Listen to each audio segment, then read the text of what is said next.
इतिहास हमें सिर्फ तारीखें और घटना ही नहीं बताता, ये हमें दिखाता है कि इंसान की गलतियां कितनी बड़ी हो सकती हैं। आज हम बात करने वाले हैं इतिहास के सबसे दर्दनाक घटना की। एक ऐसी घटना जिसने लाखों लोगों की जिंदगियां छीन ली और आने वाली पीढ़ियों को डर और दर्द की विरासत दी। सोचिए, अगर आपकी पूरी दुनिया एक ही पल में राख हो जाए, घर, परिवार, सपने, सब कुछ। ये कहानी है हिरोशिमा और नागासाकी की, जहां 1945 में गिराए गए परमाणु बमों ने दुनिया को हमेशा के लिए बदल दिया। 6 अगस्त 1945 की सुबह जापान का शहर हिरोशिमा। लोग अपनी रोजमर्रा की जिंदगी में लगे हुए थे।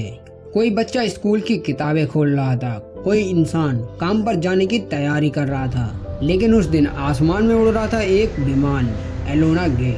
इस विमान में था लिटिल बॉय नाम का परमाणु बम। पायलट को अंदाजा भी नहीं था कि वो बटन दबाकर इतिहास की सबसे दर्दनाक घटना लिख देगा।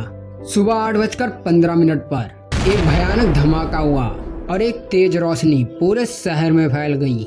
ये सिर्फ धमाका नहीं था, ये था इंसानियत पर सबसे गहरा वार। धमाके के तुरंत बाद 70,000 लोग मारे गए। अगले महीने ये आंकड़ा 1 लाख तक पहुंच गया। शहर की 90% इमारतें पूरी तरह नष्ट हो गईं। बचे हुए लोग गंभीर जलन, घाव और रेडिएशन की चपेट में आ गए। सिर्फ 3 दिन बाद फैटमैन नाम का एक बम नागासाकी पर गिराया गया। लगभग 40,000 लोग तुरंत मारे गए और आने वाले समय में ये संख्या और बढ़ी। शहर की पहाड़ियां और घाटियां धमाके की ताकत को और खतरनाक बना रही थीं। कई लोग तुरंत नहीं मरे, बल्कि हफ्तों और महीनों तक दर्द में झुलसते रहे। रेडिएशन की वजह से आने वाली पीढ़ियां बीमारी और जन्मदोष के साथ पैदा हुईं। बचे हुए लोग, जिन्हें हिबाकुशा कहा जाता है, अपनी पूरी जिंदगी शारीरिक और मानसिक दर्द में गुजारते रहे। यह हमला इतना डरावना था कि पूरी दुनिया हिल गई।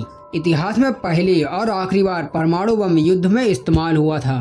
बहुत से वैज्ञानिकों ने बाद में कहा कि उन्हें इसका पछतावा है, क्योंकि उन्होंने सोचा था कि यह हथियार सिर्फ डराने के लिए होगा। इस घटना में बची एक छोटी लड़की जो स्कूल में थी। धमाके के बाद बच तो गई, लेकिन उसका पूरा परिवार खो गया। उसने अपनी पूरी जिंदगी शांति का संदेश फैलाने में गुजार दी। आज भी हिरोशिमा के पीस मेमोरियल पार्क में, जहां बच्चे रंग बिरंगे कागज की सारस बनाते हैं, शांति और उम्मीद की निशानी के रूप में। ये सिर्फ जापान की याद नहीं, बल्कि पूरी इंसानियत के लिए चेतावनी है। हिरोशिमा और नागासाकी की घटना हमें यही सिखाती है कि युद्ध में कोई नहीं जीतता। जब बम गिरते हैं तो सिर्फ शहर नहीं, बल्कि इंसानियत भी टूट जाती है। आज भी वहाँ शांति की घंटियां बजाई जाती हैं, ताकि आने वाली पीढ़ियां ये गलती दोबारा ना दोहराएं। क्या आपको लगता है कि दुनिया ने इस घटना से सच में कुछ सीखा है? कमेंट में जरूर बताएं।